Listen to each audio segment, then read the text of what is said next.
recording on set in 5, 4, 3, 2, 1. Welcome to this edition of In Your Face.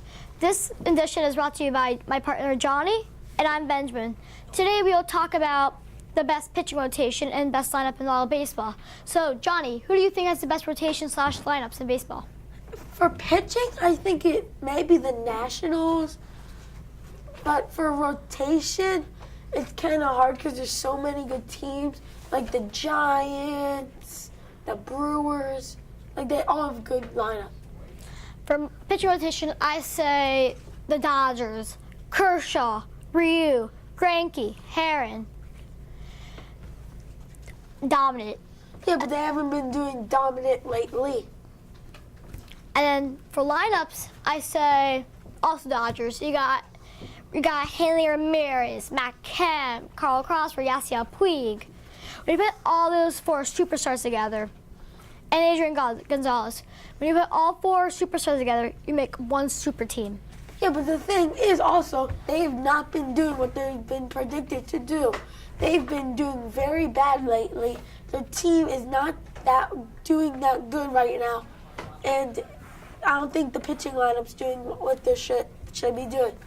I think, though, the past couple of games, the Nationals pitching lineup with Rorax, Strasburg, Zimmerman, even Gonzalez, even though he's injured, have been doing insanely good lately. All right, let's move to our next topic. Our next topic is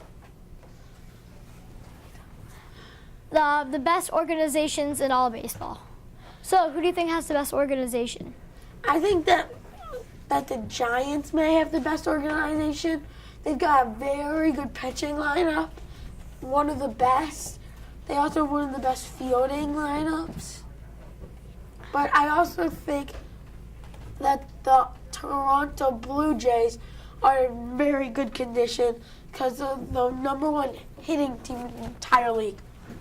I would say right now the Marlins. You're half a game back behind the Nationals and Braves in first place, 2/5 through the season. And you got young talent coming up in the minors. You got Andrew Heaney, you got Colin Moran, you got all these guys. And with the players now, Christian Yelich, Jose Fernandez, Giancarlo Stanton. By far the organization, I think, is the Marlins these days. I disagree because, like, Fernandez and them are all injured. Yes, they are. But the Maybe whole organization... next year they could be, but I disagree that this year they are in the best condition. All right, and our final topic of the day, we're going to talk about who we think is going to take home the NL East championship. To be honest, I don't know between the Nats or the Braves.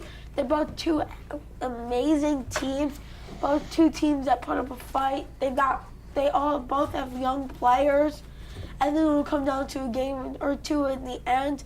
But I think the Marlins are going to just struggle in August like they always do. And they're going to watch their leads slip down.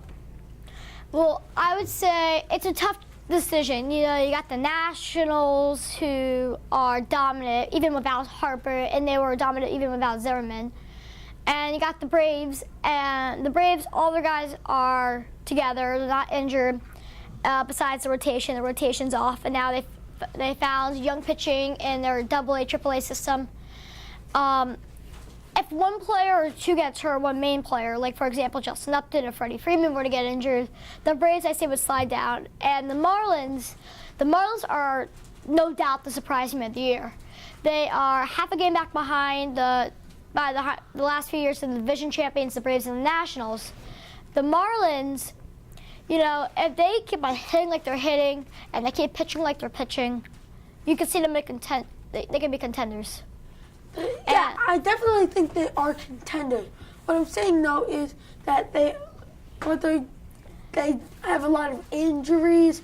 It's only going to get worse because at some point in the year, one of your good players are going to get injured. That's already happened to the Nats, and they're still doing good without one of their best players, even two. And for our last topic of the day, we're going to talk about 2/5 throughout the season playoff predictions. I think the team to that will shockingly get into the playoffs is the Milwaukee Brewers. After their season a couple of years ago, they weren't that good, and they started off 10-2. I think they're going to be the shocking number 1 or 2 seed in the NL. I would say the Blue Jays in the AL. One of the best teams in all of baseball as we speak. And then for the Central Division, I say it could come down to the wire, but I would say the Tigers would repeat their lead. And then for ALS, I would say the A's. The A's are dominant. And then for wild card, I would say that the Red Sox come back from their slump, get wild card, and also the Yankees. For the NL, I say that either the Nats or Braves are going to win the NL East. But with the NL West, it's very hard. I think it's going to be a close one between the Giants and if the Dodgers play like they should be, the Dodgers. But I do think the Giants will come up. And I think for the wild card, it will be the Nationals or the Braves, either one, and the Dodgers. I say that the NL West, the Giants have a 10-game lead against the Dodgers, and if the Dodgers are not playing like they are, like Johnny said, they're not going to do very good. I'd say the Giants this year, and then for the Central, I would say the Cardinals. I would say the Brewers started slumping in a little bit, and the Cardinals will retake their lead.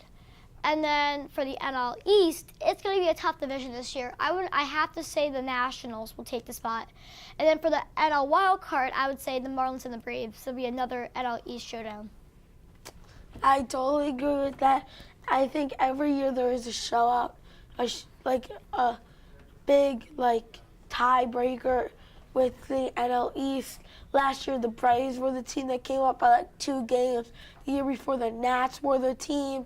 So you never know what's going to happen in that division. And that's it for today for In Your Face. I'm Benjamin. And I'm Johnny. And this is In Your Face.